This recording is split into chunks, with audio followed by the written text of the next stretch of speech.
Kuna bwana mmoja walisafiri baharini, ile chombo chao, ile jahazi lao likazama, na huyu bwana alikuwa na kiumbile, ana ulemavu fulani, lakini watu wengi walokuwa wazima na afya zao vijana wakafa maji. Yeye Allah akamnusuru, akapatikana kwenye ukwe wa bahari uko salama. Sasa siku moja wamefika mahali kuna sherehe abdun nikah, wamekaa, akaja mwenzake. Alipokuja yule mwenzake akampa mkono, inuka, mimi mkubwa wako bwana. Akamwambia, wewe usichezee hapa, hakuna mambo makubwa, mimi ni mtu mwingine, mimi nimezama baharini hivi unavyoniona, wale vijana wote wakafa, mimi na vile mabangu ndio niliokoka, mimi si mtu mdogo.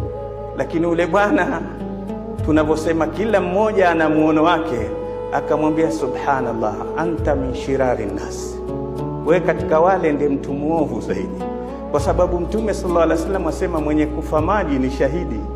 Sasa wewe kwa kuwa ni muovu hustahiki kupata shahada, ukaregeshwa huku matesoni, wenzako enda janna wale.